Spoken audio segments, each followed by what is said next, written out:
हम लोग नाटक करने लगते हैं, क्योंकि जिस मार्ग में चले उसमें तो चल नहीं पाए, अंदर के माल खजाना का पता चला नहीं, तो बचा बाहरी सुख। अब उसके लिए नौटंकी नाटक शुरू हो जाता है। अब ये बात तुम्हारी बुद्धि के परे की बात है, तो तुम जान पाते नहीं हो। ऐसे ऐसे बातें बोली जाती हैं, ऐसे ऐसे, कि बहुत गुस्सा लगती है कि यार तुम अपना भी नाश कर रहे हो और अनुगामियों का भी नाश कर रहे हो। तुम्हारी पता है कौन सी दुर्गति तुम्हें होगी? आप गए और औरों घालें, जो को शत मार्ग प्रतिपालें। मतलब हम बैठे प्रवचन कर रहे हैं, तो आपके अंदर आस्था और श्रद्धा है, आप एक भाव लेके आए हो कि हमारे जीवन के सुधार के लिए एक महात्मा का संग मिला है, उसके वचन हमें सत प्रकाश दिखाएंगे, सतमार्ग दिखाएंगे, और हम छल भरा वचन बोले आपसे, कपट भरा, तो सबसे पहले दुर्गति हमारी होगी। आपकी तो हो ही जाएगी, क्योंकि कुसंग हो गया, गलत हो। इसीलिए बहुत थोड़ा सोच समझ के सत्संग सुनो। पहले किसी भी सत्संग में जाए, दूर बैठ के सुने कई बार, आचरण देखे, व्यवहार देखे, खूब अंदर से बाहर से जब टटोल ले कि हाँ बात केवल हरि की है, तो फिर बैठे, नहीं तो दूर रहे। तुमको खुद भरोसा नहीं उसका, और हमें भरोसा दिलाने चले हो। तुम्हें खुद राग का त्याग नहीं, हमें वैराग्य सिखाने चले हो। तुम्हें खुद हरि से अपनापन नहीं, हमें हरि से अपनापन कराने चले हो। बहुत कड़ुआ लगेगा ये बातें सबको, लेकिन हम आपको सत्य कह रहे हैं। लाखों में कोई बिरला एक होता है जो सत मार्ग में चलने वाला होता है, लाखों में कोई बिरला होता है। न राम, न कृष्ण, न हरि, न भगवान नाम, न भगवत मार्ग। ऐसे ऐसे रोगों से निवृत्ति हो जाती है, ऐसे दुखों से तुम निवृत्त हो जाओगे। न थोड़ा भी तुम्हें ज्ञान नहीं है। हम कह रहे कोई भूखा है, कुत्ता भी हो तो उसको रोटी दे दो, तुम्हारा मंगल हो जाएगा। कोई बीमार पड़ा है, उसकी औषधि करा दो, भले पशु हो, मंगल हो जाएगा तुम्हारा। जैसे बने राम कृष्ण हरि नाम लो, तुम्हारा मंगल हो जाएगा। इन सब झूठे बकवासों से कुछ नहीं होने वाला है, कुछ नहीं। 1 टन तेल चढ़ाओ, भगवान से विमुख आचरण करो तो सुख मिल जाए तो बता देना।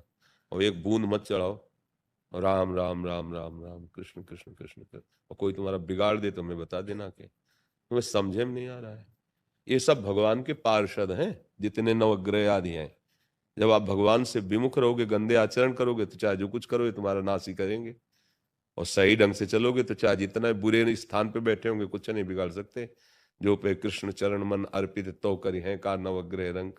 तो अच्छा, महीना 2 महीना 4 महीना मंत्र जप लिए, हम इसीलिए तुम्हें ठोक के छाती की बात कहते हैं कि बचपन से ईमानदारी से चले हैं। इतना भी कहीं भगवत कृपा से कोई ड्रामेबाजी नहीं रही, और रात दिन मंत्र जपते रहे हैं, और हालत आप देख रहे हो हमारी। लेकिन हमारा लक्ष्य रहा है भगवत प्राप्ति, भगवान को प्राप्त करना। 2-4 महीने मंत्र जप ले, स्मशान में तो भूत सिद्ध हो जाता है। 10-5 वर्ष ऐसे अच्छे से करे तो यक्ष यक्षिणी ये सब सिद्ध हो जाती है। जो क्या बोल रहे हो, क्या सुन रहे हो, क्या देख रहे हो, लाखों कोस दूर की बात बता सकते हैं। भगवान का भजन कर रहे तो हमारी बात मान लो, कोई लोभ लालच बस नहीं, कुछ किसी की सामर्थ्य नहीं है। आप आए और आपका काम बन गया, तो आपको लगा बाबा बड़े सिद्ध हैं, चमत्कारी। तो वास्तविक आप कष्ट सहकर आए, संत भगवत भावना की, तो ये आपका पुण्य बन गया ना। संत दरस जिम पातक टरे, तो आपका ही कर्म तो आपके कल्याण का कार्य बना। कोई किसी का कल्याण नहीं कर सकता। कल्याण का मार्ग हम बता रहे हैं, आप ना चलो तो सब बेकार है, और आप मान लो तो आप ही उसके मुख्य धन्यवाद के पात्र हुए, जो आप गलत बातें छोड़कर अच्छे मार्ग में। तो ये तो सब लोग दिमाग में बैठा लो। नहीं, कलयुग है, आगे और परेशानी बढ़ जाएगी, सही रास्ता नहीं मिलेगा भगवान के मार्ग का। अब वो एक हितधाम में थे, तो एक ने कहा कि हम बहुत परेशान हैं। एक जगह गए थे, तो 5,000 रुपए की घोड़े की अंगूठी, नाल की अंगूठी, ऐसे नहीं, तब तो घोड़ा पर ब्रह्म हो जाना चाहिए। जब उसके नाल में इतनी ताकत है कि तुम अंगूठी पहन लो, दुख रहित हो जाए, तो बेचारा रोज एक्का में जोड़ा जाता है, और रोज सांटे चलते हैं उसके, और दौड़ता है सैकड़ों किलोमीटर, तो उसका दुख दूर हो जाए। अरे दिमाग खराब है, घोड़े की नाल तुम्हें नहीं ठीक पर राधा राधा। तो बाही दिखावे में, अच्छा आजकल लोगों को विश्वास भी वही है। जैसे हम आपको सीधी बात बता रहे ना, कोई फीस नहीं, कोई फार्म नहीं भरना, कोई दान पेटी नहीं, कोई मांग नहीं। आप सम्मान से आओ, बैठो, और सत शास्त्रों की बात, जिससे आपका वास्तविक परम मंगल होगा। तो आपको लगता है यहाँ कोई जादूगिरी तो है नहीं, चमत्कार तो है नहीं, ये तो ऐसे प्रवचन करते रहते हैं। महर्षि इसमें एक समाधान चाहिए। हाँ जो संसार में, ये तो आपने भजन मार्ग की बात बता दी, जी जिनको भगवत प्राप्ति करनी है। जो जी संसार में फंसे हैं उनको तो बिल्कुल इस बात का ज्ञान नहीं कि भजन भी करना चाहिए। जी उनको तत्काल दुख आया और जी उसका निदान उनको चाहे कैसे भी मिले। जी। तो इसलिए इस हाँ इस वो उद्देश्य से नहीं वो में, कहीं भी जाते हैं हाँ और वहां उसका निदान चाहते हैं महाराज वो जी। दुख का निदान नहीं मिल सकता, क्योंकि उसमें उसमें सामर्थ्य नहीं दुख निदान करने की। देखो कोई भी जो दुख आता है वो पूर्व के पाप कर्म से आता है। अगर थोड़ा भी अध्यात्म जानते होते हो तो समझते हो कि पूर्व का पाप कर्म ही हमारे दुख का सृजन करता है। तो जब हम कहीं जाते हैं तो जैसे तीर्थ गए या भगवान के मंदिर गए या सच्चे संतों का संग किया, तो उससे हमारे पूर्व पापों पर प्रहार होता है, वो क्षीण होते हैं, तो दुख मिटना प्रारंभ हो जाता है। और ऐसी जगह हम गए जहां हमारी और बुद्धि मलिन हो जाए तो भला वो दुख कैसे। अब हो सकता है ऐसा संयोग कि आज 12 बजे से आपका वो दुख संपन्न होने वाला है और आप सुबह आप पहुंच गए और उनका जाओ ठीक हो जाओगे और आप ठीक हो गए। अब आपका विश्वास हो जाएगा कि अमुक व्यक्ति ने ठीक किया, बकाया ऐसा नहीं था। अगर 12 बजे तक तुम वहां नहीं पहुंचते तो अपने आप ठीक हो जाते, क्योंकि वो क्रम चल रहा है उसका।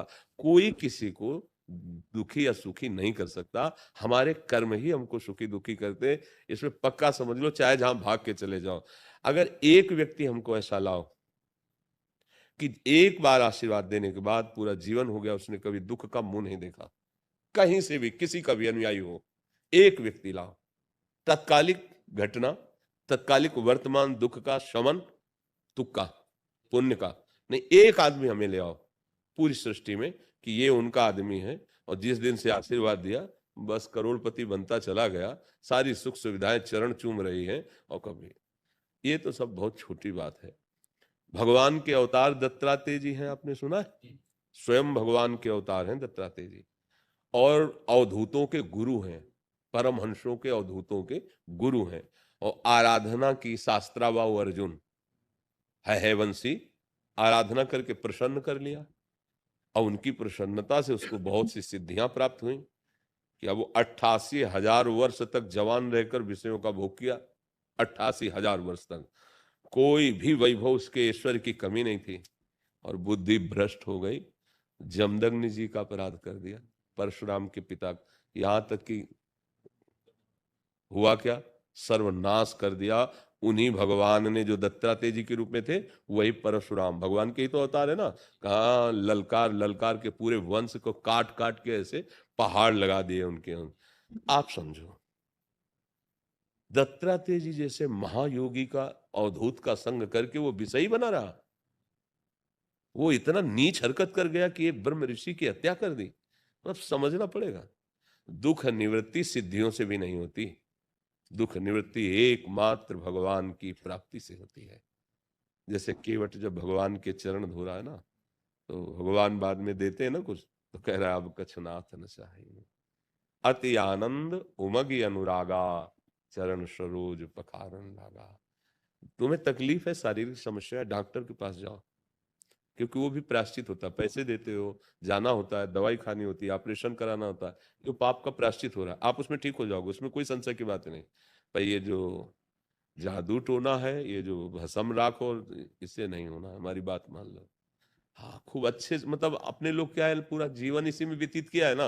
अच्छा आप सब घर के हो, अगर छल कपट वाली भाषा हो तो बात अलग, हमारी आत्मा हो आप, अगर आप सही ढंग से चलोगे तो वास्तविक तुम्हें दुख सहने की सामर्थ्य आ जाएगी और तुम भगवत प्राप्ति के योग्य हो जाओगे। तो ये कलयुग का कुछ ऐसा आगे समय भी आएगा और बढ़कर कि सत्य बात बोल नहीं सकते, सत्य बात कोई सुनने के लिए तैयार नहीं होगा, क्योंकि सत्य मार्ग में चलने की क्षमता ही नहीं रह गई है। ये गलत धारणाएं बढ़ रही, नहीं बढ़ रही, देखो। अच्छा हमारी बहन हमको कितना प्यारी लगती है, भैया कह के जब हृदय से लगे, और वही दूसरे की बहन तुम्हारे सामने पड़ती तब तुम कैसी दृष्टि से देखते हो, क्या व्यवहार करते हो। अवसर मिल जाए तो राक्षसों की तरह मार देते हो। ये क्या बुद्धि है, ये कहाँ सुख। अब ये कहीं भी भाग के त्रिभुवन में जाए, इनको कहीं सुख मिलेगा त्रिभुवन में, कहीं भाग के चले जाए। तो इसलिए, और क्या होता है, हम लोग थोड़ा विवेकहीन हो रहे हैं, इसलिए पाखंड का बढ़ावा दे रहे हैं। भाई चमत्कार है, जैसे हमसे कहे कोई चमत्कार दिखाओ, तो हमारे पास है ही नहीं, चमत्कार दिखाएं क्या। ये कोई कहे महाराज आशीर्वाद दो, हमारा रोग ठीक हो, हमारी किडनी ठीक नहीं, तो तुम्हें क्या आशीर्वाद दे। सत्य बात यह है, हाँ कि राधा राधा रटो, हर गम सहने की सामर्थ्य आ जाएगी और आप मंगल में प्रभु की प्राप्ति के योग्य हो जाओगे, इस दुख संसार से मुक्त हो जाओगे। बड़ा नाटक चल रहा है, बड़ा नाटक। बहुत सावधान, बहुत सावधान। ये लोग बावरे हैं, समझ नहीं पा रहे हैं। हमारे प्रभु का एक बार हृदय से नाम पुकार करके देखो, वो तुम्हारी बाह पकड़ लेंगे, दुख से निवृत्त कर देंगे। दूसरा कोई उपाय नहीं है, ये तो सब भगवान की माया की। हाँ, कई जगह है अपनी वासना की पूर्ति के लिए इस वेश को रख लिया गया, और भाई मौज मस्ती से चले तो अब इतना रुपया दीजिए, तब फिर अगर ऐसे रुपया देने से सत्य वस्तु की प्राप्ति होती तो मतलब सत्य वस्तु अपने लोगों को मिलती ही नहीं, धनी लोग खरीद लेते हैं। सत्य वस्तु कभी रुपए से नहीं मिलती, ध्यान रखना, ये पक्का समझना। रुपए से मायाकृत वस्तु मिल सकती है, सत्य वस्तु नहीं मिल सकती। पक्की बात समझ, रुपए से अगर तुम्हें जो भी मिल रहा है वो मायाकृत है, सत्य वस्तु प्राण समर्पण करने से मिलती है। अब ये पहचान कहां तुम्हारे अंदर है? सत्य वस्तु प्राण समर्पण करने से मिलती है, रुपए से नहीं मिलती। तो सत्य वस्तु को समझ